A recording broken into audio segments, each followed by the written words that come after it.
warahmatullahi taala wabarakatuh. Kembali lagi di channel Piksi Cerita Horor. Untuk kisah kali ini masih ada sebuah cerita yang diambil dari tulisannya Pijar Horor. Dan untuk kisah yang akan saya bawakan kali ini sebuah kisah yang berjudul Tobatnya Sang Pelaku Begal. Dan untuk seperti apa kisahnya, mari kita masuk ke ceritanya. Cepat Togar, motor itu sendirian. Suara parau Pak Selamat memecah kesunyian malam.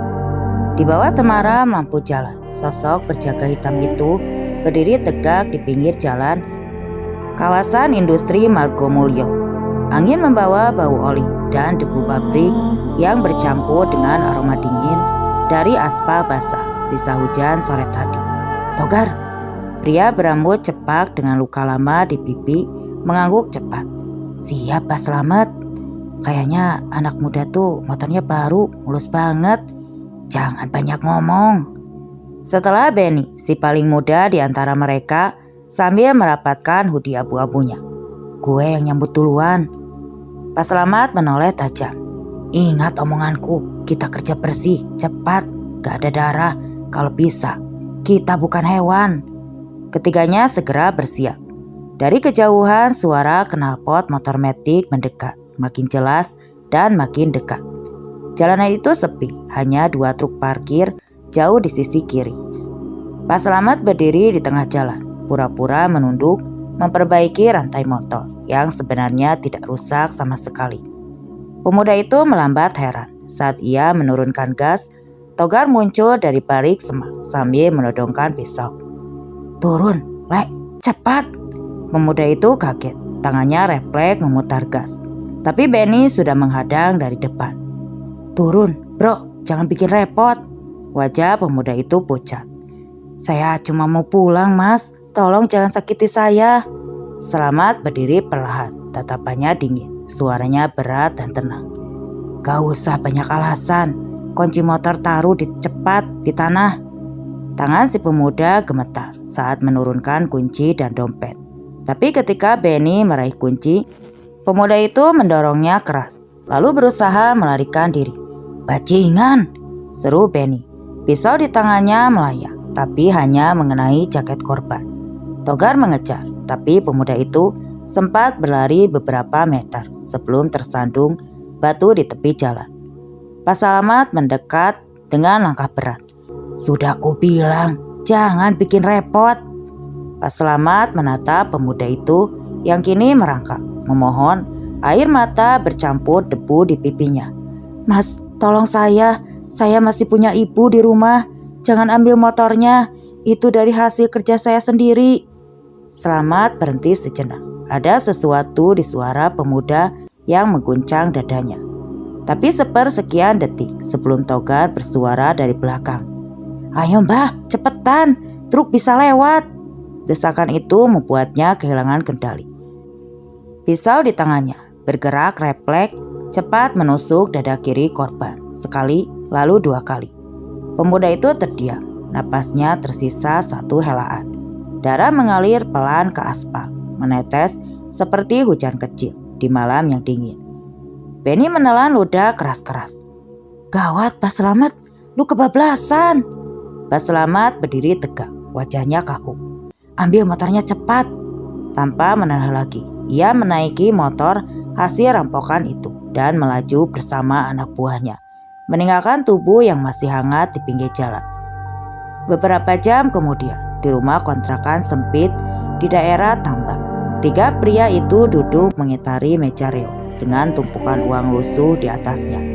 Lampu 5 watt menggantung lemah dari langit-langit, menyorot wajah mereka yang penuh peluk dan bayangan gelap. Togar menghitung cepat. 7 juta totalnya. Motor baru bisa dijual 25. Kalau ketemu orangnya lumayan, gumam Benny sambil menyalakan rokok. Tapi tadi lu kelewatan, bah. Anak itu gak perlu dibunuh. Pak Selamat diam. Tangannya masih gemetar sedikit. Pisau yang tadi ia pakai kini sudah dibersihkan, tapi seolah darah itu masih menempel di ujung jarinya. Kalau dia gak ngelawan, gak bakal begini, ucapnya datar. Togar tertawa pendek. Ah, biasa itu, jangan kebanyakan mikir. Dunia ini makan-makan, kita yang lapar, mereka yang kenyang, gitu aja. Pak Salamat tidak menjawab. Dia berdiri mengambil foto kecil dari dompetnya. Foto usang yang mulai pudar warnanya. Terlihat seorang perempuan muda dengan seorang anak laki-laki kecil di pangkuannya, tersenyum ke arah kamera.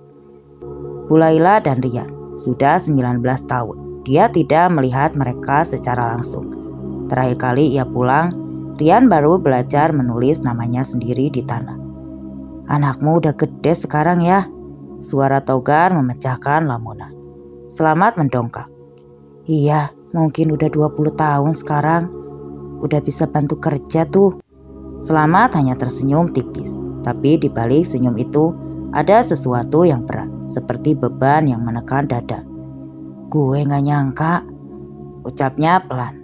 Lu itu begal paling tenang yang pernah gue lihat. Tiap kali lihat foto itu, lu kayak bukan orang yang sama. Pak Selamat menatap kosong ke arah jendela kecil yang ditutup sengkawut kawat. Karena gue gak lahir buat jadi begal, Ben. Tapi hidup gak kasih banyak pilihan. Togar mendengus. Pilihan? Lu pikir orang miskin punya pilihan? Kita ini cuma jalan di antara dosa dan perut kosong. Pak Selamat terdiam. Dia tahu Togar benar. Tapi tetap saja setiap kali darah menempel di tangannya, bayangan anaknya muncul di benaknya. Anak yang dulu suka memeluknya sambil bertanya, kapan ayah pulang dari merantau? Selamat memejamkan mata. Sudah hampir pagi, istirahat dulu, besok kita jual motornya, jangan keluar sampai siang. Pak Selamat belanja ke kamar kecil di ujung kontrakan. Dindingnya lembab, bau apak menyengat. Dia duduk di tepi ranjang tipis dan kembali menatap foto itu di bawah cahaya redup. Rian, Bapak janji sebentar lagi pulang. Bapak sudah cukup cari duit, cukup darah. Tapi jauh di dalam dirinya sesuatu bergetar. Perasaan yang tidak bisa ia pahami, seolah malam tadi adalah pertanda buruk. Bayangan wajah pemuda yang ia tusuk tadi terus datang menghantuinya, memanggil dalam diam. Mas, saya masih punya ibu. Kalimat itu menggelegar di telinganya. Ia menggenggam kepala, mencoba menepis, tapi tidak bisa. Togar berteriak dari ruang depan. Bah, besok sore ada orderan baru. Orang mau nyari motor ninja, mau ikut. Pak Selamat tidak menjawab. Dia menatap pisau di lantai. Ujungnya memantulkan cahaya lampu redup. Besok saja, sekarang gue pengen tidur. Hari itu untuk pertama kalinya dalam bertahun-tahun, Pak Selamat tidak bisa memejamkan mata di dalam gelap. Foto keluarga tergeletak di dada. Sementara dari luar jendela terdengar suara pelan, seperti seseorang berjalan di tanah. Semakin lama, jauh meninggalkan kontrakan kumuh itu, bersama rasa bersalah yang mulai tumbuh di hatinya. Seseorang begal legendaris Surabaya. Beberapa hari kemudian, pagi itu pas duduk di depan rumah kontrakannya, matanya menatap kosong ke arah jalanan kampung. Entah kenapa, rindu akan keluarganya terus hadir di dalam benaknya. Ingatan Pak Selamat melayang ketika pada kejadian beberapa tahun silam, tepatnya sebelum ia pergi meninggalkan istri dan anaknya di kampung. Mat, berasmu habis lagi, suara Bu Sarti, tetangga sebelah, terdengar dari ruang bilik bambu. Pak Selamat hanya diam. Dia sedang duduk di depan tungku kecil, menatap api yang hampir padam. Suara batuk anaknya Rian terdengar dari dalam rumah sempit dan pengap. Istriku lagi ke warung, Bu, jawabnya pelan tanpa menoleh. Ya ampun Selamat, tiap minggu begitu. Gaji buruh pabrikmu kecil ya? Selamat hanya mengangguk, tangannya memegang kaleng kopi yang kosong. 2 minggu lagi, Bu, kalau pabriknya gak tutup. Pak Selamat sudah bekerja 5 tahun di pabrik, genteng dekat terminal Nganjuk. Setiap hari memikul tanah liat dan membakar genteng, tapi gajinya selalu habis sebelum akhir bulan. Istrinya Bu Laila menjahit pakaian orang di kampung, tapi tetap tidak cukup buat bayar hutang warung. Sore itu, Ketika matahari mulai turun di balik sawah, Pak Selamat pulang dengan tubuh penuh debu. Di depan rumah, Rian berlari menghampirinya. "Pak, bawa roti." Selamat tersenyum hambar, mengacak rambut Rian.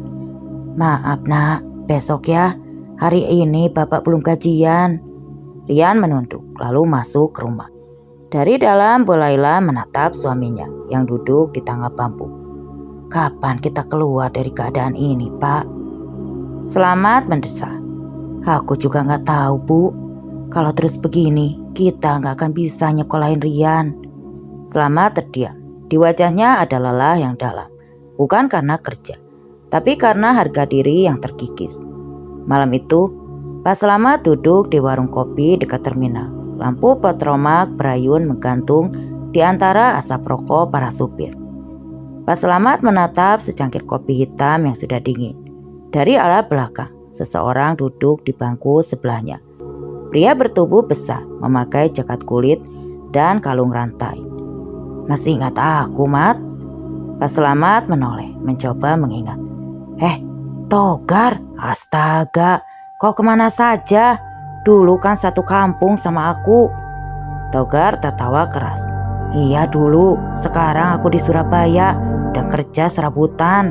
Kadang proyek, kadang jual barang." Pak Selamat mengangguk. "Baguslah, hidup di sini makin susah. Pabrik mau tutup, aku bingung Gar. Anak butuh biaya sekolah, beras pun sering ngutang." Togar menatapnya lama, lalu mencondongkan badan. "Kalau kamu mau ikut aku ke Surabaya, di sana banyak peluang, asal berani." "Berani gimana maksudmu?" tanya Pak Selamat curiga. Togar tertawa kecil. "Tenang, bukan bunuh orang, cuma ambil hak orang yang lebih kaya. Mereka gak bakal rugi, kita cuma cari rezeki dari yang berlebih." Pak Selamat menatap Togar, tidak langsung menjawab. "Mutil?" tanya Pak Selamat penasaran. "Lebih rapi dari itu, kerja malam, cepat, bersih. Gak usah jadi budak pabrik yang gajinya gak sampai buat beli susu anak." Pak Selamat diam. Kata-kata itu menusuk kepalanya. Ia tahu maksud Togar, bukan pekerjaan halal. Tapi pikirannya sudah mendesak oleh kenyataan. 2 minggu kemudian, Pak Selamat benar-benar ke Surabaya bersama Togar. Ia meninggalkan kampung dengan alasan mencari kerja lebih baik. Bu Laila menangis di teras rumah. "Jangan lama-lama, Pak. Rian kangen kalau bapaknya nggak pulang." "Iya, Bu. Aku cuma butuh waktu. Begitu ada rezeki, aku jemput kalian ke Surabaya." Surabaya kota padat, panas dan keras. Togar membawa Selamat ke sebuah kontrakan kecil di daerah Tambak Sari. Di sana sudah ada 2 orang lain, Benny dan Rukman. Keduanya sama-sama perantau tanpa masa depan. "Ini kerja kita," kata Togar suatu malam sambil membuka tas berisi pisau, sarung tangan dan helm hitam. "Kita cuma ambil motor, jangan bunuh, jangan sakiti orang. Selesai, bagi hasil." Pak Selamat menelan ludah. "Kalau ketahuan polisi?" Togar tertawa. "Makanya jangan tolol. Surabaya besar dan kita tahu jalan tikusnya." Malam pertama Pak Selamat hanya jadi pengintai. Ia berdiri di ujung gang, jantungnya berdetak kencang menunggu aba-aba dari Togar. Saat motor korban sudah dikuasai, mereka kabur lewat jalan belakang, cepat tanpa jejak. Setelah itu Pak Selamat tidak tidur semalaman antara takut dan lega. Karena untuk pertama kalinya ia memegang uang jutaan rupiah dalam semalam. Keesokan paginya dia mengirim setengahnya ke Bu Laila lewat Togar yang hendak pulang ke kampung Nganjuk. Bulan berganti tahun, dari sekedar ikut, Selamat mulai memimpin. Ia yang merancang jalur kabur, menentukan titik rawan, bahkan menyiapkan alat pengalih perhatian. "Kerja itu bukan soal berani, tapi soal otak," katanya pada Benny. "Lu pikir polisi bodoh? Kalau kita mau hidup lama, harus lebih licik dari mereka." Dan benar, selama bertahun-tahun nama Pak Selamat mulai dikenal di kalangan jalanan Surabaya. Bukan karena usia, tapi karena kepintarannya. Ia selalu berhasil kabur, bahkan ketika polisi sudah pasang jebakan di kawasan Kencerahan. Sampai-sampai ada rumor kalangan begal bahwa Pak Slamet bisa mencium bau rahasia sebelum terjadi. Namun di balik itu semua, Slamet tetap menyimpan selembar foto lusuh di saku jaketnya. Foto Bu Laila dan Ria setiap kali berhasil membawa hasilan nampok besar. Ia selalu berkata pada dirinya, sedikit lagi kalau tabunganku cukup, aku pulang, aku tebus semuanya. Bah, lu gak takut dosa? Tanya Penny yang sudah duduk tiba-tiba di samping Pak Slamet hingga mengejutkan Pak Slamet. Pak Slamet tertawa kecil. Takut, tapi perut gak bisa kenyang pakai doa. Terus kalau mati? Kalau mati ya mati, asal keluarga enggak lapar. Togar menimpali dengan sinis. Lu pikir Tuhan peduli sama orang miskin kayak kita? Pak Slamet diam. Ia menatap jauh ke arah langit yang semakin terang. Mungkin gak peduli, tapi aku masih mau coba peduli sama anakku, katanya. Akhirnya Penny hanya terdiam. Dia tahu, di balik kerasnya suara dan tatapan dingin Pak Slamet ada seorang bapak yang sebenarnya cuma ingin pulang tanpa malu. Waktu berlalu, Rian tumbuh besar tanpa ayah. Bu Laila tetap setia menunggu kabar meski surat dari Slamet makin lama makin jarang datang. Di Surabaya, Pak Slamet makin ditakuti. Ia tidak lagi sekedar begal seperti legenda jalanan yang muncul dari kegelapan dan hilang tanpa suara. Polisi berkali-kali gagal menangkapnya, tapi di setiap malam yang tenang saat semua anak buahnya tidur, Pak Slamet duduk sendirian menatap langit, menyesap rokok dan bergumam pelan. Sedikit lagi Bu, sedikit lagi, aku pulang. Namun setiap kali Slamet berkata begitu, dosa yang ia kumpulkan semakin banyak dan entah kenapa. Setiap kali ia menutup mata, wajah seorang anak kecil selalu muncul di benaknya, memanggilnya dengan suara yang dulu begitu ia rindukan. Malam itu seperti biasa, Pak Slamet, Togar, dan Penny sudah berdiri di sebuah rumah kosong. Suara gemuruh petir dan cahaya kilat saling menyambar. Hujan dan angin kencang terus mengguyur seluruh wilayah kota Surabaya. Bah, hujan deras banget. Gak ada orang lewat, gumam Penny sambil menyulut rokoknya yang nyaris mati. Pak Slamet berdiri di depan Penny. Jaket hitam sudah basah. Air hujan menetes dari ujung dagu. Tenang, malam kayak gini justru aman. Polisi malas patroli. Togar yang berdiri di belakang mereka segera menimpali. Tapi jangan lama-lama, ban motor juga udah haus. Kita bisa terjebak kalau ada genangan. Diam saja dulu, sahut Pak Slamet dengan tatapan datarnya. Tidak lepas dari tikungan gelap di depan, hanya suara hujan yang sesekali berbunyi. Kodok yang terdengar, lampu jalan berkedip, sebagian mati, menyisakan bayangan panjang di aspal yang licin.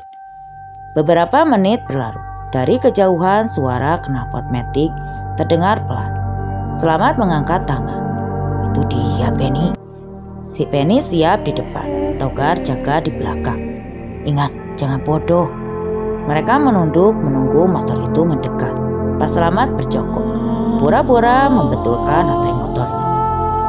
Begitu lampu depan mendekat, ia segera berdiri. Berhenti nak, jalanan ini tergenang, bahaya, serunya setengah menjerit.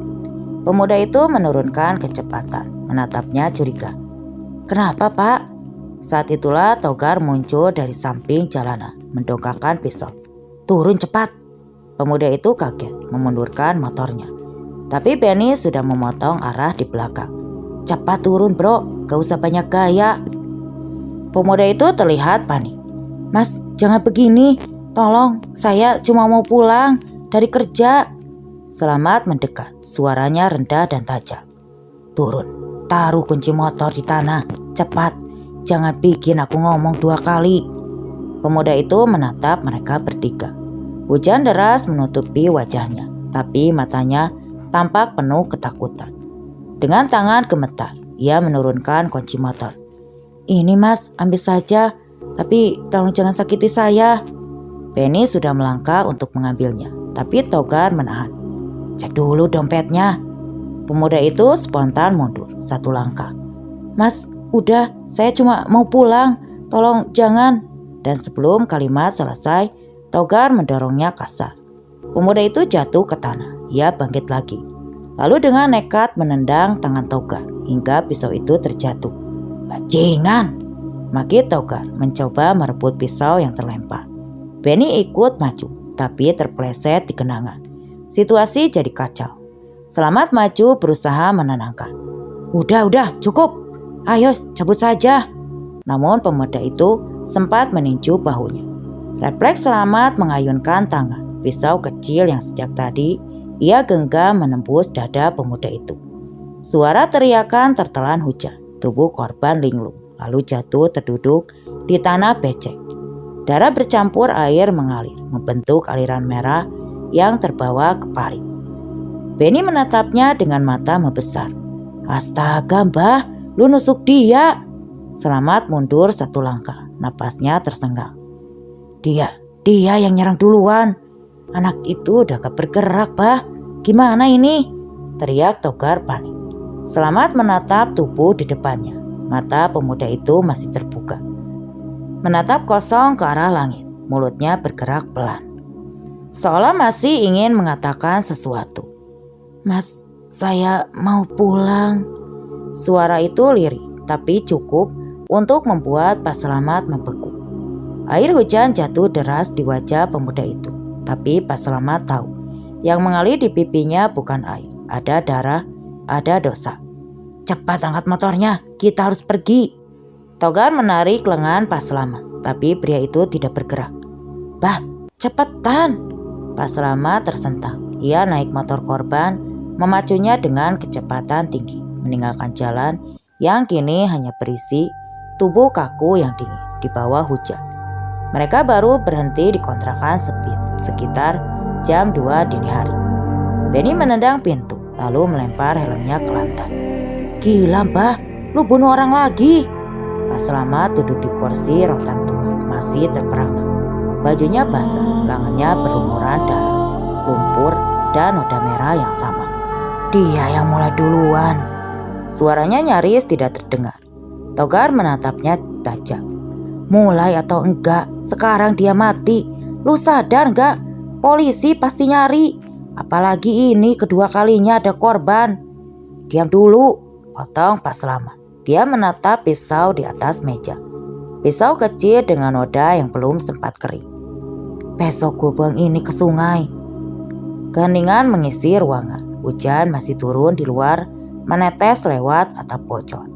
Di sudut kontrakan, Togar membuka bungkusan rokoknya dengan tangan gemetar. Kita bagi hasil saja sekarang. Habis itu kita kabur ke Gresik. Surabaya panas gak? Kata Pak Selamat pelan. Gak ada bagi hasil malam ini. Selamat menatapnya. Kenapa? Gue butuh mikir. Pak Selamat berdiri, berjalan ke kamar. Di tangan kirinya masih ada bekas darah yang belum benar-benar hilang. Di kamar gelap itu Pak Selamat duduk di tepi ranjang.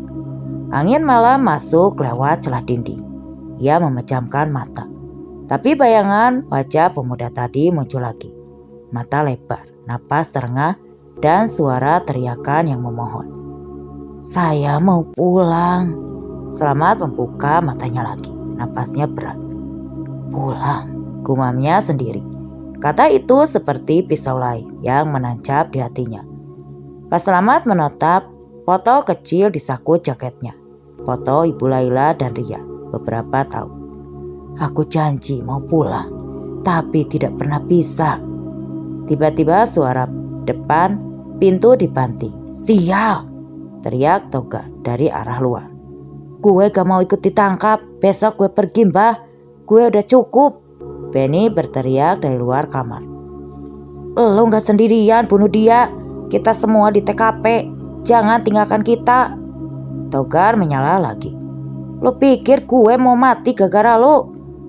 Pak Selamat bangkit, membuka pintu kamar, menatap mereka berdua dengan mata merah. Diam kalian. Satu suara keluar dari rumah ini. gue potong lidahnya. Toga terdiam menatap wajah Pak Selamat yang benar-benar berubah. Tidak ada lagi ketenangan, hanya dingin yang membuat ruangan terasa lebih sempit. Setelah hening beberapa saat, Pak Selamat menatap mereka bergantian. Kita nggak keluar dulu, besok pagi baru bisa jalan. Gue gak mau ada polisi di depan rumah ini. Benny menelan ludah. Oke mbah, tapi lu beneran yakin anak itu mati?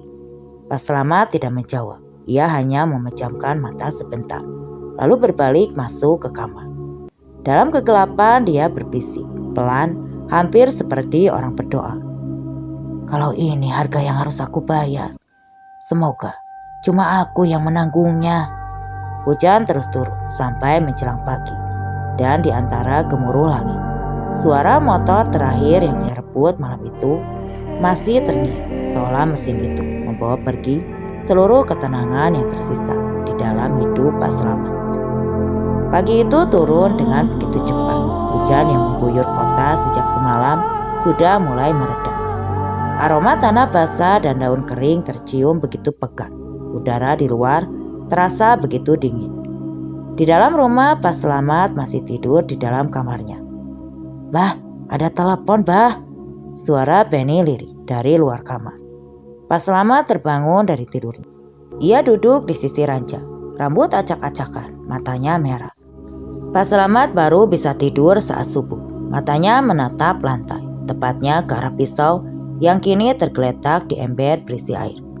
Bah, ini ada telepon dari kampung. Pak Selamat tidak bergerak. Tapi begitu Benny menyodorkan ponsel yang berdering, ia hanya meraih dengan tangan gemetar. Nama di layar Bu Laila. Iya Bu, suaranya serak. Ada apa Bu? Dari seberang sana terdengar tangis pecah.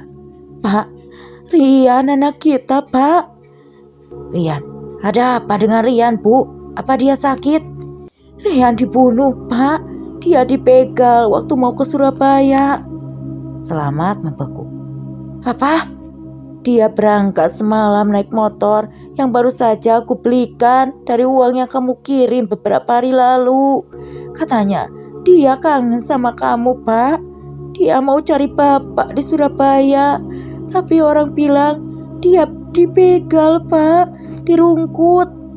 Selamat merasakan jantungnya berhenti berdetak sesaat.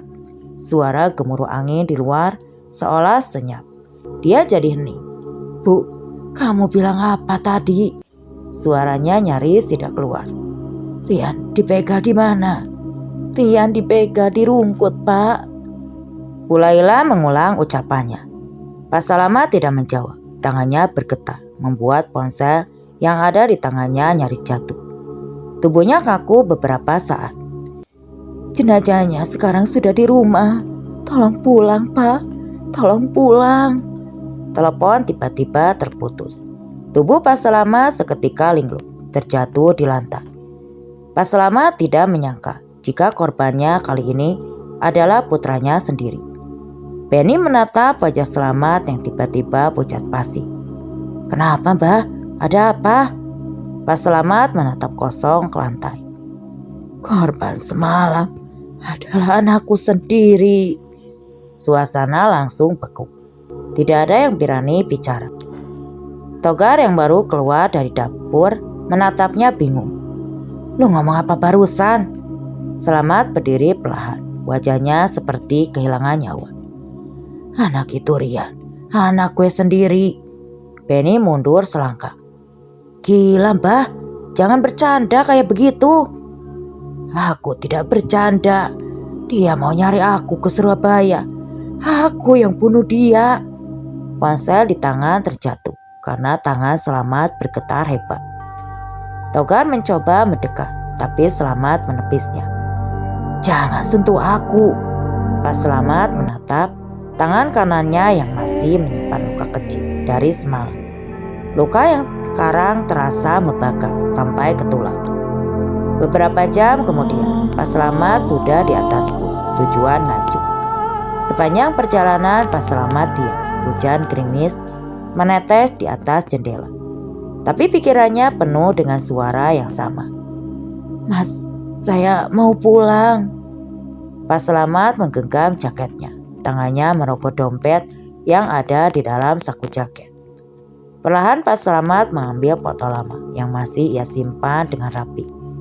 Matanya menatap sekosong ke arah foto yang ada di tangannya. Dunianya berhenti berputar. Di terminal Pak Selamat turun dengan langkah gontai. Wajahnya pucat, matanya bengkak. Pak Selamat berjalan ke rumah kecil di ujung gang, tempat dulu ia meninggalkan Laila bertahun-tahun lalu. Bu, suaranya parau dari depan pintu. Suara tangis terdengar dari dalam rumah. Beberapa tetangga menatap dengan pandangan campur antara iba dan marah. Bu Laila keluar dengan mata bengkak, masih memakai daster kusam. Pak, suaranya bergetar. Akhirnya kamu datang juga. Selamat menunduk. Mana Rian? Bu Laila menangis lagi, memeluk foto anaknya. Dia di dalam. Polisi bilang dipegal, ditusuk, barang-barangnya hilang semua. Langkah Pak Selamat goyah. Ia masuk pelan-pelan, menyingkirkan kain tirai yang menutupi ruang tengah. Di sana, di atas tikar pandan, tubuh Rian terbujur kaku, wajahnya pucat, bersih, seolah hanya tidur. Tapi di dada kirinya ada bekas tusukan yang sudah ditutupi kain putih. Pak Selamat berlutut, tangan kasarnya bergetar saat menyentuh ujung kain kapan itu. Boleh aku lihat wajahnya? Bisiknya pelan. Bu Laila mengangguk pelan, menutup mulutnya menahan tangis. Pak Selamat menarik kain itu perlahan. Begitu wajah Rian terlihat, lututnya langsung lemas. Pak Selamat jatuh tersungkur di samping jenazah. Ya Allah. Pak Selamat mengelus pipi anaknya yang dingin dan kaku. Rian, ini Bapak. Bapak sudah pulang. Tangisannya pecah, suaranya serak, tercekik menembus suasana duka yang sunyi. Kenapa kau ke Surabaya, Nak? Kenapa harus malam itu? Bu Laila menatap dari sudut ruangan. Matanya penuh bingung. Kamu kenal orang yang bunuhnya, Pak? Pak Selamat tidak menjawab. Bibirnya bergetar hebat. Aku gak bisa bilang, Bu. Kenapa? Dia anak kita. Polisi belum menemukan pelakunya. Teriak Laila hampir histeris. Kalau kamu tahu, bilang, Pak. Pak Selamat menatap tubuh anaknya lama. Sekali, lalu perlahan ia berkata. Suaranya nyaris seperti bisikan. Karena pelakunya aku sendiri. Tangis Bu Laila berhenti seketika. Semua orang di ruangan menoleh. Apa yang kamu bilang, Pak? Selamat menunduk dalam, matanya basah. Dia yang aku tusuk semalam. Aku gak tahu dia, Bu. Aku kira cuma orang biasa. Seketika terdengar suara piring jatuh. Seorang tetangga menutup mulut, tidak percaya. Matanya tidak berkedip menatap suaminya. Kamu bunuh anakmu sendiri, Pak. Pak Selamat hanya bisa menangis. Aku gak tahu, Bu. Aku gak tahu, Bu. Aku pikir aku bisa cari uang biar kalian gak miskin. Tapi yang aku bawa pulang cuma dosa. Bu Laila menjerit, memukul dada Selamat berkali-kali. Kamu bukan manusia, Pak. Rian itu pergi cari kamu. Dia rindu bapaknya. Dan kamu malah.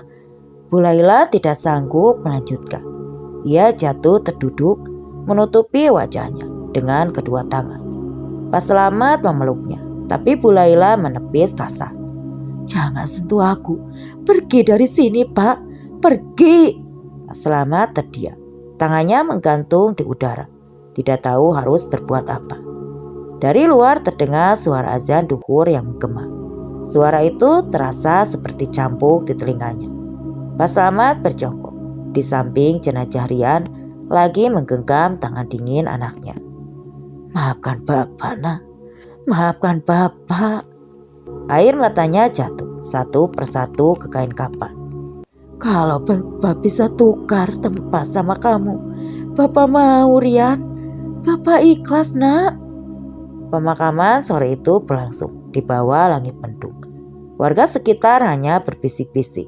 Tidak ada yang berani menatap langsung ke arah Pak Slamet. Pak Slamet ikut mengangkat keranda. Langkahnya berat, seperti diseret dosa.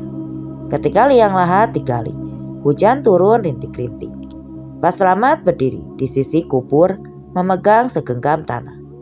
"Bapak yang seharusnya di situ," katanya pelan. Bu Laila berdiri beberapa meter di belakang menatap suaminya dengan tatapan mata kosong. Ia tidak bicara lagi, hanya memeluk foto anaknya erat-erat. Setelah pemakaman usai, warga mulai bubar. Hanya Pak Slamet yang masih berdiri di depan nisan sederhana yang baru tertulis. Pak Slamet berlutut, suaranya pecah. "Rian, Bapak janji dosa ini gak akan berhenti sampai di sini. Bapak akan bayar sampai Allah mau mengampuni Bapak." Petir menggelegar jauh di langit barat. Pak Slamet menatap tanah basah di bawahnya, lalu menancapkan pisau kecil itu di sana. Pisau yang mengakhiri hidup anaknya sendiri. Ia berbisik pelan, "Mulai hari ini Pak Slamet mati. Yang tersisa cuma seorang ayah yang kehilangan segalanya." Malam itu setelah pemakaman Rian, Pak Slamet menghampiri sang istri yang duduk di teras rumah. Mata tua Bu Laila menatap kosong ke arah halaman rumah yang gelap. Air mata menetes dari kedua matanya. "Bu, aku minta maaf. Aku benar-benar gak tahu kalau anak itu adalah Rian, putra kita." Suara Pak Slamet terdengar pelan, bergetar menahan tangis. Bu Laila tidak menjawab. Matanya terus menatap ke halaman rumah yang semakin gelap. Dari kejauhan suara lolongan anjing dan jangkrik terdengar saling bersahutan. Bu Laila menghirup napas dalam. Ia lalu berdiri dari tempat duduknya dan berjalan masuk ke dalam rumah. Tapi dengan gerakan refleks, Pak Slamet langsung meraih tangan sang istri hingga membuat Bu Laila menghentikan langkahnya. "Bu, aku mohon, dengerin aku sebentar saja." "Apa yang aku harus dengar darimu, Pak? Apa? Kamu sudah membunuh Rian, anak kita sendiri, Pak." Bu Laila menarik tangannya kasar dan segera berjalan masuk ke dalam rumah tanpa memperdulikan sang suami. "Bu, aku benar-benar gak tahu kalau pemuda itu adalah Rian, anakku sendiri. Kalau aku tahu, aku gak bakal bunuh dia." "Kamu gak tahu karena memang kamu gak pernah peduli. Sejak kamu pergi ke Surabaya, apa pernah kamu datang ke rumah untuk menjenguk kami, untuk tahu perkembangan Rian? Enggak, Pak. Karena itu karena kamu terlalu terobsesi dengan harta, dengan kekayaan, sampai kamu lupa dengan kami yang ada di sini." Bu Laila memotong ucapan Pak Slamet dengan cepat. Bu Laila menatap wajah Pak Slamet untuk beberapa saat. Matanya terlihat sayu dan sempat. "Besok tinggalkan rumah ini. Aku gak mau tinggal dengan laki-laki yang sudah membunuh putraku." Bu Laila segera masuk ke dalam kamar. Pintu ditutup dengan keras, seperti dibanting. Keesokan harinya, Pak Slamet mendatangi kantor polisi untuk menyerahkan diri. Nama lengkap, suara polisi yang duduk di meja interogasi terdengar datar. Pak Slamet menunduk. "Slamet Pinjari, umur 40, pekerjaan." Ia menghela napas panjang. "Begal." Ruangan sepi, hanya suara kipas angin berderit di langit-langit kantor polsek. Dua polisi muda yang berjaga saling pandang. Mereka tahu itu nama Pak Slamet, nama yang sudah lama menghantui laporan kriminal di Surabaya. Polisi di depan meja meletakkan berkas. "Jadi kamu ngaku bunuh anak sendiri?" Slamet menatap lantai, matanya merah. "Aku gak tahu itu putraku, Pak. Aku pikir cuma korban biasa. Kenapa menyerahkan diri sekarang?" "Karena aku sudah gak kuat bohong sama diri sendiri." Polisi itu mengangguk pelan. "Ya sudah, kami catat pengakuanmu. Mulai hari ini kamu resmi ditahan." Pak Selamat tidak melawan. Ia menyerahkan tangannya saat diborgol, dikalungkan di pergelangan tangan. Dinginnya besi terasa seperti hukuman pertama dari langit. Malam pertama di sel tahanan, ruangan sempit, bau pengap, dan hanya selembar tikar tipis. Ada 3 tahanan lain, seorang pencopet, seorang pemabuk, dan seorang residibis tua yang hanya dipanggil Pak Rohim. Saat Selamat masuk, mereka menatap tajam. Ini kan si Pak Selamat yang sering main di rungkut, kata pejabat itu terkekeh. Kabar lu piran, Bah? Katanya lu bunuh anakmu sendiri. Pak Selamat tidak menjawab. Ia duduk di pojokan, menunduk dalam diam. Pak Rohim menatapnya lama, lalu mendekat perlahan. Kau tahu, Mat, kadang Allah kasih jalan pulang dengan cara yang paling kejam. Selamat melirik. Jalan pulang, iya, biar kita sadar dosa gak bisa lari. Kata-kata itu menancap di kepala Selamat. Ia memejamkan mata. Malam itu untuk pertama kalinya setelah bertahun-tahun ia bersujud. Beberapa hari lalu Selamat mulai terbiasa dengan rutinitas penjara. Bangun sebelum subuh, salat berjamaah, makan seadanya, dan terdiam di pojokan membaca buku lusuk pemberian Ustadz Lapas. Tapi setiap malam mimpi itu datang. Ia melihat Rian berdiri di ujung jalan gelap, menatapnya tanpa bicara. Di tangan Rian ada motor yang pernah dirampasnya. Rian, bisik Pak Selamat dalam mimpi. Anak itu hanya menggeleng pelan, lalu pergi menjauh. Setiap kali ia mencoba mendekat, tanah di bawah kakinya berubah jadi darah. Pak Selamat terbangun dengan napas tersengal. Keringat dingin membasahi tubuhnya. Ia selalu duduk di tikar, membaca tasbih pelan-pelan sambil menatap tembok lebam. Suatu pagi Ustadz Lapas datang membagikan kitab kecil dan mengajak tahanan mendengarkan ceramah. Setiap dosa punya jalan pulang, kata Ustadz itu. Asal kita mau benar-benar berhenti dan menyesal. Selamat duduk di barisan paling depan, menatap tanah.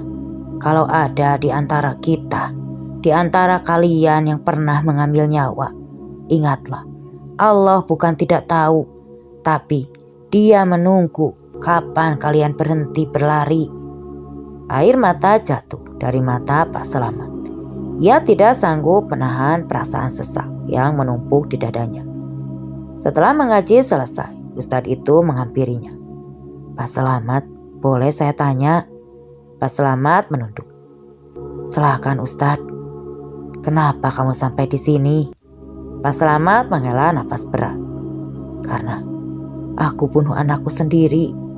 Ustadz itu terdiam beberapa detik, lalu berkata pelan. Mungkin anakmu dikirim untuk membawamu pulang. Pak Selamat hanya mampu menangis.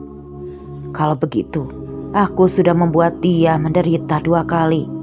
Waktu kecil aku tinggalkan, waktu besar aku bunuh. Malam berikutnya, hujan turun deras di luar. Pak Selamat tidak bisa tidur. Dia duduk di lantai, menggenggam tasbih kayu murahan yang diberi Ustadz. Lalu ia mendengar suara pelan di pojok sel. Pak Selamat menoleh cepat. Semua tahanan lain sudah tertidur, tapi di sudut ruangan samar-samar ia melihat sosok Rian, berdiri dengan wajah tenang.